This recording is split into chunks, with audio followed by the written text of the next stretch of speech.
तो ब्रेक के बाद एक बार फिर आपका स्वागत है और अब आपको सीधे राज्यसभा लिए चलते हैं, जहां इस वक्त मल्लिकार्जुन खड़गे संबोधित करें, सुनवाते हैं। सर, इस सीज फायर की घोषणा हमारे प्रधानमंत्री ने नहीं की, विदेश मंत्री ने नहीं की, रक्षा मंत्री ने भी नहीं की, बल्कि वाशिंगटन से अमेरिका के राष्ट्रपति ट्रंप ने की। उन्होंने दावा किया और उन्होंने दावा किया कि I stopped, sir inverted comma में, I stopped a war between India and Pakistan. ये ट्रंप ने कहा, हम सभी ने सुना, वो भी सुनने के बाद भी ये सब ऐसा हो रहा है, लेकिन मानने के लिए तैयार नहीं है। सर, राष्ट्रपति ट्रंप एक बार नहीं, 2 बार नहीं, 10 बार नहीं, 20 बार नहीं, 29 बार ये बात दोहरा चुके हैं। अब मेरे भाषण खत्म होने तक 30 हो जाएगा। सर, राष्ट्रपति ट्रंप ने बार बार ये भी कहा कि उन्होंने ट्रेड का इस्तेमाल कर युद्ध रुकवाया। ये जो ट्रेड का उन्होंने धमकी दी और धमकी देकर उन्होंने युद्ध रुकवाया। और अब ये ट्रेड की बात किसके फायदे के लिए की? कौन है वो महाशय? देश बेचकर पैसा कमाना चाहता है? कौन व्यक्ति है वो? और उसके सपोर्ट में कौन लोग ठहरे हैं? क्या प्रधानमंत्री ठहरे हैं? नहीं, ऐसा तो नहीं, वो बड़े देशभक्त थे। और कौन ठहरे? शाह साहब ठहरे? नहीं, वो तो कभी ठहरेंगे नहीं, ऐसी गलत बातें नहीं करेंगे। फिर किसने किया? अदानी के पीछे कौन है? प्लीज बैठकर कमेंट नहीं, मिस्टर शक्ति सिंह गोयल, राष्ट्रपति, it's completely wrong, it will not go on the record and you are not allowed to speak like this. Please, I warn you, mister Shakti Singh Goyal, no, आप अलाउ नहीं कर रहे हैं, आप अलाउ नहीं कर रहे हैं कि बोले।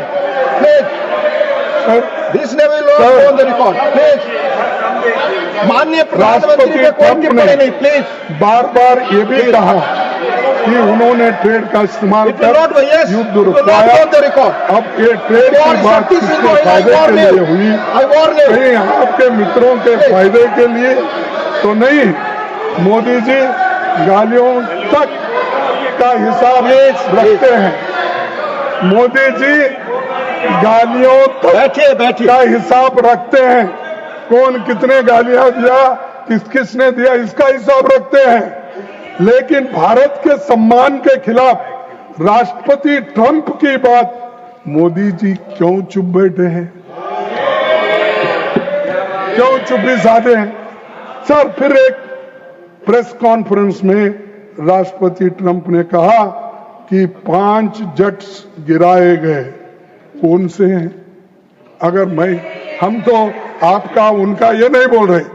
जब ट्रंप बोल रहा है, आपका दोस्त बोल रहा है, उसके प्रचार के लिए जाते हो, उसके चुनाव के लिए जाते हो, इस बार फिर एक बार ट्रंप। अरे कोई विदेशी देशों में जाकर किसी प्राइम मिनिस्टर का प्रचार कोई देश करता है? आज तक कोई नहीं किया। हाँ? तो सर, तो वो कहने दो, मैं 5 जेट्स गिराए गए। कौन, कहा? हम ये नहीं पूछते उनके ये कौन से थे, क्या है, ये आप ही को मालूम, आप इसको बता सकते हैं। मोदी जी से देश जानना चाहता है, वो साफ साफ कहे कि हमारा एक भी जेट नहीं गिरा। क्योंकि नहीं, ये तो अमेरिकन प्रेसिडेंट कहा, जो उनका दोस्त है, रोज कभी मिले तो गले लगा लेते हैं, हाथ मिला लेते हैं और सब बातें करते हैं। तो ये कोई बात छुपी हुई नहीं, वो करना चाहिए और देश को बताना चाहिए। और हमारे राजनाथ सिंह साहब वो झंझट में नहीं पड़ते और ज्यादा इसमें भी नहीं जाते, सच है बताते हैं। कम से कम ये सच्चाई तो हमको बताओ। सर, डिप्टी चेयरमैन जी प्रधानमंत्री जी से माननीय एलओपी, माननीय रक्षा मंत्री कुछ कहना चाहते हैं, चूंकि आपने नाम लिया है, he has right to speak. आपका नाम लिया है इसलिए आपको अधिकार है बोलने का। आपका नाम लिया इन्होंने इसलिए आप बोल सकते हैं, प्लीज आप बोले।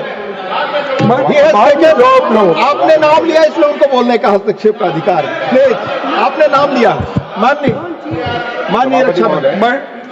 सभापति महोदय, कल हमारे विदेश मंत्री ने लोकसभा में ये पूरी तरह से स्पष्ट no I am not yielding sir. Sir it's not question of yielding. आपने उनका नाम लिया, उनको बोलने का अधिकार है, प्लीज आपकी बात रिकॉर्ड में जाएगी, आप बोले। अरे बाद में आप जवाब दो, अथवा बाद में जवाब दो। घटना हुई थी तब से लेकर आज तक हमारे प्रधानमंत्री की कोई भी बात ट्रंप के साथ नहीं हुई है। यह बात हमारे विदेश मंत्री ने क्लैरिफाई कर दी है। हो गया। मैं समझता हूं कि इस क्लैरिफिकेशन के बाद फिर बोलने का कोई औचित्य नहीं है सर। और मैं फिर से इस बात को दोहराना चाहता हूं, सर किसी के दबाव में यह ऑपरेशन सिंदूर स्थगित नहीं किया गया है। अध्यक्ष महोदय, ऑपरेशन सिंदूर यदि स्थगित हुआ है तो पाकिस्तान के डीजीएम मैं यील्ड नहीं हुआ, वहां की पॉलिटिकल लीडरशिप के कहने पर वहां के डीजीएमओ ने रिक्वेस्ट किया है। नहीं वो बात बाद में सफाई दो ना। अरे तो समाप्त करिए साहब, तब जाकर यह समाप्त नहीं हुआ है, यह स्थगित हुआ है। अभी नड्डा साहब बचे हैं, होम मिनिस्टर बचे हैं, वो सब डिफेंड करते हैं। आप जरा आप नहीं है, खामोशी से सुनिए प्लीज, खामोशी से सुनिए। अभी नड्डा बचे हैं जवाब देने के लिए और होम मिनिस्टर भी फिर आएंगे, अपना बात कहेंगे। छोड़ो उनके लिए कुछ। हम प्राइम मिनिस्टर से पूछ रहे हैं, प्राइम मिनिस्टर से पूछ रहे कि उन्होंने क्यों नहीं इसको कंडेम किया। ये झूठ है, मेरे पास उतनी ताकत है और हम हिम्मत से काम करते हैं। कोई थर्ड पार्टी को हम कभी एंटरटेन नहीं करते। हमारी पॉलिसी है कि थर्ड पार्टी को इसमें इन्वॉल्व नहीं करना, यह हमारी पॉलिसी। लेकिन इस पॉलिसी के खिलाफ क्यों गए आप? तो दोनों मिलके बात करके सुलझाने वाले, आपके दोनों ऑफिसर्स मिलके अगर सुलझाने वाले हैं, थर्ड पार्टी इसमें कोई नहीं है। हमारी तो पहले से पॉलिसी है कि हम थर्ड पार्टी को इन्वॉल्व करके कोई समझौता नहीं करना, हम खुद अपने आप को समझौता करना चाहिए। ये भी पॉलिसी के खिलाफ चलेगा। और सर मैं अब सीधे सीधे दो चार इसके प्रश्न पूछूंगा, उसका जवाब देंगे मुझे।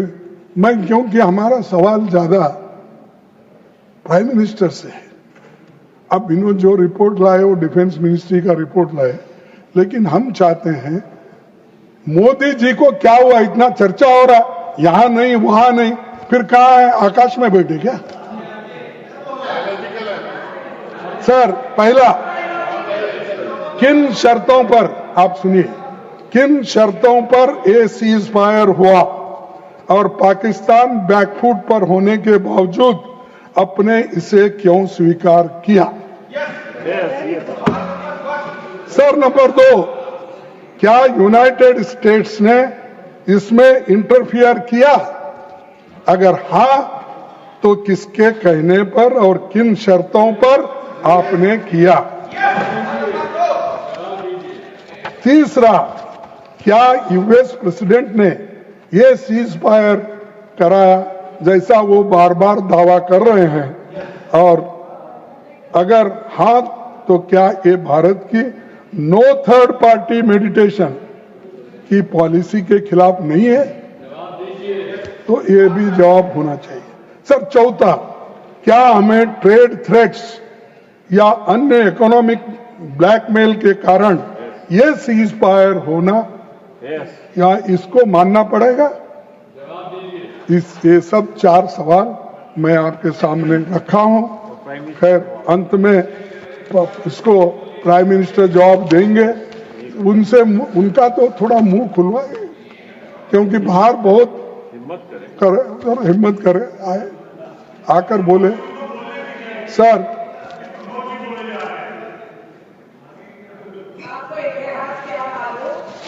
सर अब फॉरेन मिनिस्टर तो चले गए, लेकिन मैं डिफेंस मिनिस्टर को सुनवाना पड़ता। सर पहलगाम के बाद जो कुछ हुआ उससे मोदी जी की 11 साल की फोटो खिंचाने, हाथ मिलाना, जबरदस्ती गले लगने वाला, यही फॉरेन पॉलिसी हो गया है। सच सामने आ गया, सिर्फ इवेंट बाजी से विदेश नीति नहीं चलती कि देश के लिए एक स्पेसिफिक विदेश नीति बनाना होगा और वो विदेश नीति के ऊपर हम सबको चलना होगा। अगर ये सब छोड़ के इसके साथ फोटो लिए, अगर वो दूर भी है तो ऊपर गिर के फोटो लेना, ये सब जरा अच्छा नहीं दिखता। और जिसको आप विश्वगुरु मानते हैं, जिसकी तारीफ इतनी हो रही, इंदिरा गांधी के साथ कभी कंपेयर करते हैं, नेहरू जी से करते हैं, और फिर कल ट्रंप और उनकी तो दोस्ती है, खैर मैं कुछ नहीं बोल सकता कि उन्होंने यहाँ तक अपनी बातें कर रहे हैं और वो भी खुश है। और जो उसी लिए तो हमारे जो चेयरमैन साहब थे चले गए पाप बेचारे। विषय पर लौटे प्लीज। सर फॉरेन पॉलिसी सच सामने आ गई, इवेंट बाजी बंद करो और नीति, विदेश नीति पक्का करो और उसी से तहत चलने की कोशिश करो। सर हाउडी मोदी और नमस्ते ट्रंप जैसे बड़े बड़े इवेंट के बावजूद भारत के स्ट्रैटेजिक इंटरेस्ट सुरक्षित नहीं हो पाए, क्योंकि इतनी दोस्ती गहरी होने के बावजूद भी आपके साथ कोई नहीं खड़ा हुआ। एक भी देश, यहां तक कि अमेरिका ने भी पाकिस्तान की खुलकर स्पष्ट शब्दों में निंदा नहीं की। पाकिस्तान के आतंकवादियों को सपोर्ट पर किसी भी देश ने कुछ नहीं कहा। तो ये दर्शाता है कि आपके बुरे वक्त में आपके साथ कोई आने वाला नहीं है, ये इससे दर्शाता है। सर इतिहास में पहली बार अमेरिकी राष्ट्रपति ने पाकिस्तानी सेना प्रमुख को व्हाइट हाउस में खाने पर बुलाया।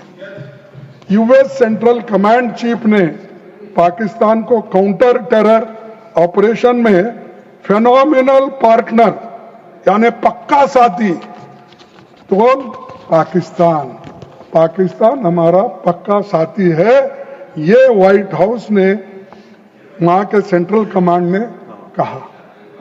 तो आप ही बोलिए। का खर्चा वो जयंती शिपिंग का मालिक तेजा देता था। इस तरह की बातें कर रहे हो आप, हमसे एयरक्राफ्ट का हिसाब लेते हो। 62 के युद्ध में, 62 के युद्ध में, 65 के युद्ध में, 71 के युद्ध में कितने एयरक्राफ्ट गिरे ये आपको पता है। ये पार्लियामेंट में आज तक डिस्कस नहीं हुआ।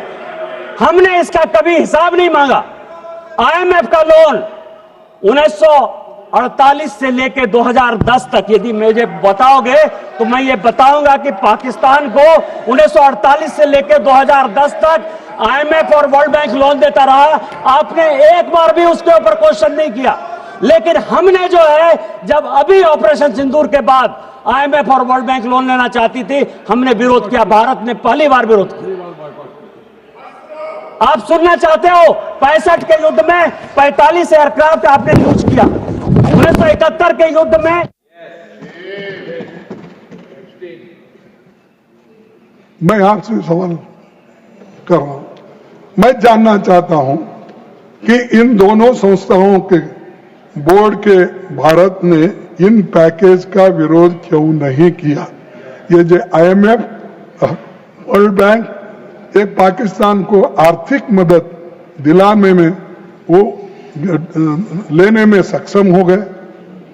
वही पैसा टेररिस्ट को जाता, आपने कहा। सभापति महोदय, मैंने पहले भी किया है और बाद में भी,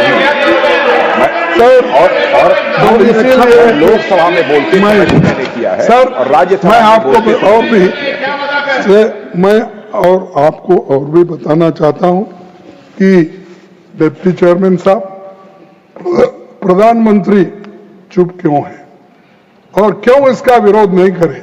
हमको भी कारण बताइए, क्योंकि हम तो आपको कहे हैं, आपके साथ हैं, देश के रक्षा के लिए, एकता के लिए, अखंडता के लिए हम तो सभी साथ खड़े हुए हैं, सारे अपोजिशन के पार्टी के लोग और रूलिंग के लोग भी, सब चंद लोग सभी साथ में हैं।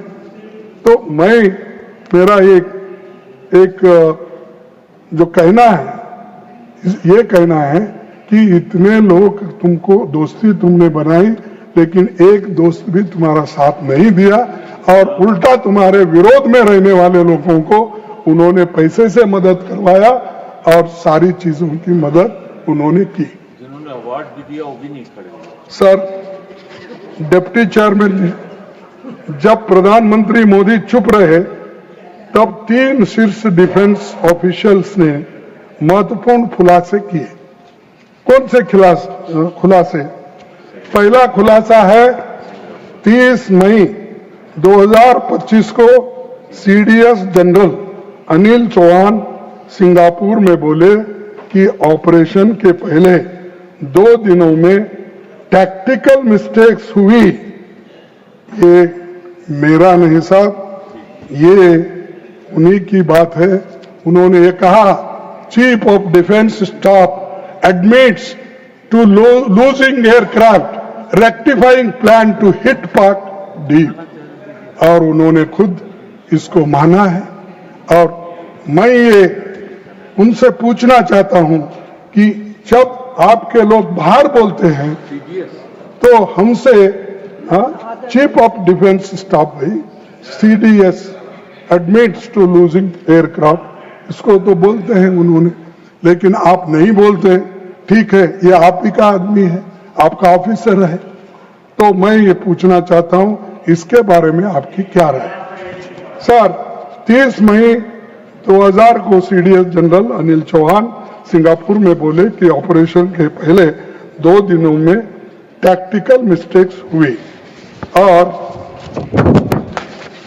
दूसरा, 30 जून 2025 को इंडोनेशिया में डिफेंस अटैची ने कहा कि पॉलिटिकल कंस्ट्रेंट्स ने मिलिट्री डिसीजन मेकिंग को हैम्पर किया। तो उन्होंने कहा कि गवर्नमेंट जल्दी डिसीजन नहीं ले रही है, इसके लिए हमारे को ये दिक्कतें आई है, उन्होंने कहा। यानी ये सरकार की गलती है, सरकार समय पर उनको। इसी के साथ यहाँ रुके एक छोटे से ब्रेक के लिए।